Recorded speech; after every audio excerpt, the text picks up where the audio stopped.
Terima kasih Anda masih bersama kami. Bagi Anda yang baru saja bergabung, kami hadirkan kembali 3 berita utama hari ini. Pihak kepolisian. Pelaku pembunuhan disertai mutilasi terhadap pengusaha isi ulang air minum di Kota Semarang ditembak polisi. Pelaku sakit hati lantaran kerap dipukul korban. Diduga karena stres, seorang ibu di Kabupaten Rembang tega membunuh bayinya yang baru berusia 3 minggu. UMKM asal Jepara memproduksi tumbler berlapis kayu jati sebagai cindera mata untuk kepala negara dalam konferensi tingkat tinggi ASEAN.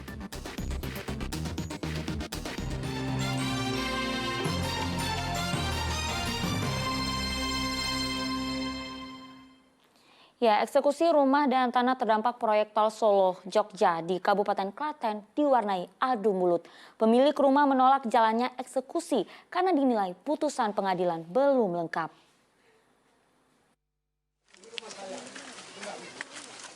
Tak terima rumahnya akan dieksekusi, seorang ibu bersikukuh tak bergerak dari lahan miliknya. Sejumlah lahan dan rumah di Desa Pepe Ngawen, Kabupaten Klaten dieksekusi karena akan dibangun jalan tol Solo Yogyakarta. Adu mulut pun tak terhindarkan antar warga dan petugas. Mereka tak terima rumah yang telah ditempati bertahun-tahun dieksekusi untuk pembangunan tol. Beberapa dari pemilik rumah pun memasang spanduk protes atas rencana eksekusi demi pembangunan tol. Kuasa hukum warga mengatakan warga tidak menerima eksekusi karena ada sejumlah hal yang tidak sesuai kesepakatan. Mereka juga menilai putusan pengadilan belum lengkap karena tidak ada nilai ganti kerugian dalam putusan tersebut. Putusan pengadilan itu belum menyebutkan nilai karena ini belum diperiksa pokok perkaranya, hanya tidak dapat diterima gitu. Jadi menurut saya ini putusannya kurang lah, belum ada menyebutkan nilai berapa yang harus dibayarkan. Terus kemudian kita sudah juga melakukan gugatan perbuatan melawan hukum karena kemarin sudah tidak diterima, terus kemudian kita lakukan karena bagaimanapun kita menghormati hukum. Ada 14 bidang tanah di Desa Pepe Ngawen yang terdampak proyek pembangunan jalan tol Solo Jogja. Di atas lahan ini berdiri 7 rumah warga. Ketua Pengadilan Negeri Klaten menegaskan seluruh proses eksekusi sesuai keputusan pengadilan.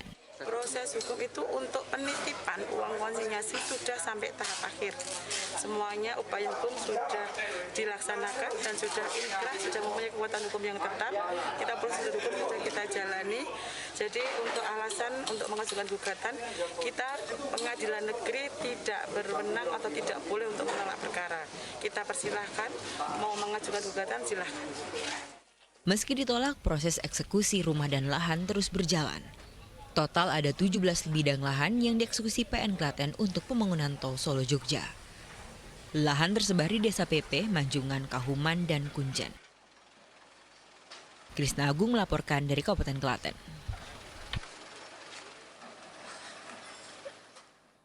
Sementara itu, warga Desa Kandangan Kabupaten Semarang menerima uang ganti kerugian proyek jalan tol Bawen Yogyakarta. Ada 44 penerima dengan total UGK tahap 2 mencapai 85 miliar rupiah.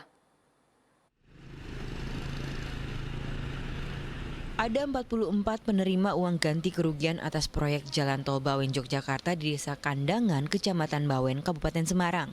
Pemerintah menyiapkan 85 miliar rupiah untuk mengganti 50 bidang tanah dengan luas 2,3 hektar. Para penerima UGK senang karena tanah diganti dengan harga sesuai harga pasar. UGK yang diterima untuk membeli rumah dan tanah baru. Meski proses ganti rugi tanah ini cukup mudah, waktu menunggu pencairan memakan waktu 7 bulan. Diuntungkan dengan nominal sekian dari hasil pembelian awal setara dengan perumahan di sekitaran. Demikian. Jadi sudah dianggap layak dan sudah dianggap layak, cukup. Pemberian UGK bersamaan dengan pelepasan hak atas tanah. Pembayaran dilakukan Lembaga Manajemen Aset Negara ke rekening para penerima. Untuk menyelesaikan dan kita harapkan juga tidak ada masalah sehingga program strategi nasional yaitu jalan tol bisa berjalan dengan baik. Seperti yang kita lihat pagi hari ini, proses pembayaran berjalan lancar dan masyarakat senang. Dan saya tanya masyarakat juga sudah merencanakan pindah untuk beli rumah dan beli bidang sawah atau tegalan. Total UGK tahap 2 mencapai 85 miliar rupiah. Warga memperoleh pembayaran mulai ratusan juta hingga 11 miliar rupiah. Yulianto melaporkan dari Kabupaten Semarang. Mengantisipasi potensi bencana alam saat musim penghujan, Pemkot Salatiga gelar apel siaga bencana. Dalam kegiatan itu seluruh sarana prasarana pun dicek. Apel siaga bencana berlangsung di lapangan Pemkot Salatiga Kamis kemarin. Memasuki musim hujan, ancaman bencana seperti longsor, banjir, hingga pohon tumbang rawan terjadi. Seluruh sarana prasarana dipastikan siap untuk mengatasi bencana.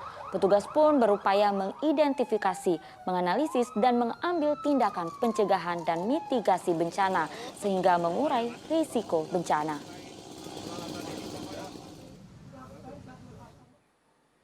Kota Solo mendapat predikat sebagai kota lengkap dari Kementerian Agraria dan Tata Ruang Badan Pertahanan Nasional. Predikat itu diberikan karena semua bidang tanah telah terdaftar dan tersertifikat.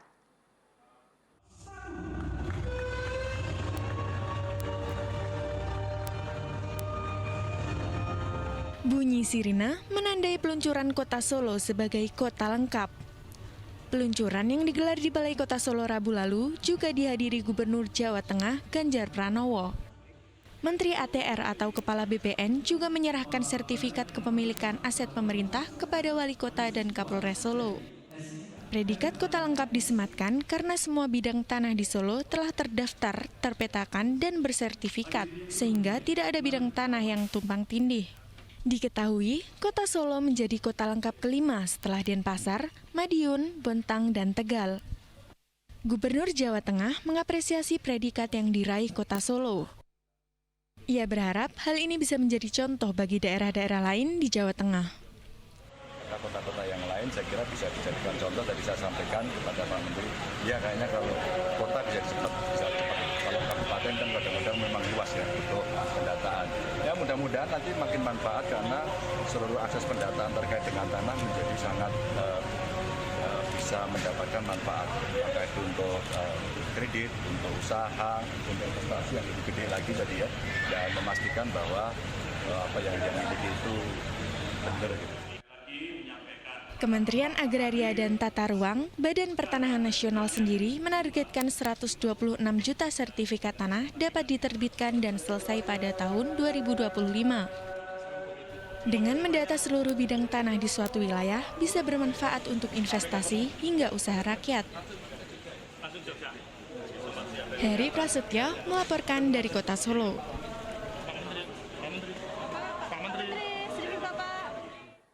Konferensi tingkat tinggi ASEAN 2023 di Labuan Bajo, Nusa Tenggara Timur membawa berkah bagi pelaku UMKM asal Jepara. Karya tumbler berlapis kayu terpilih menjadi salah satu cenderamata untuk kepala negara.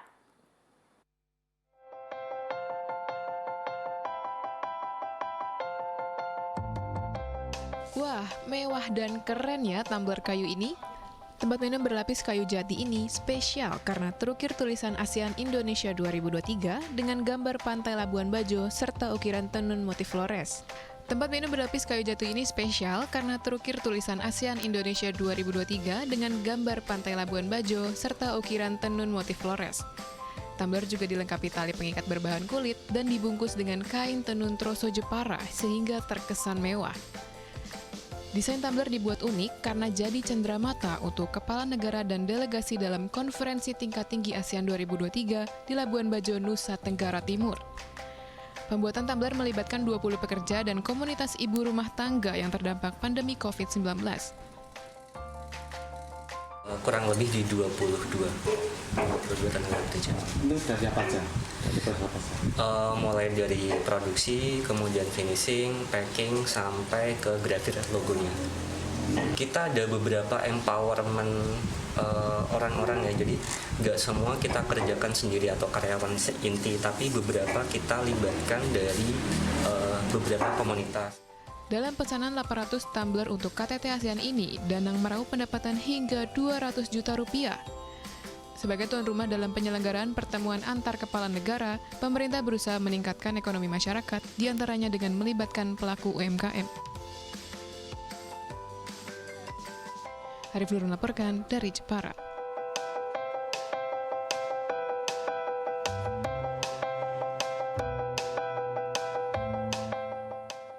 Informasi tadi mengakhiri jumpa kita hari ini. Atas nama rekan yang bertugas, saya Auri Gagustina mengucapkan terima kasih atas kebersamaan Anda. Selamat beraktivitas dan sampai jumpa.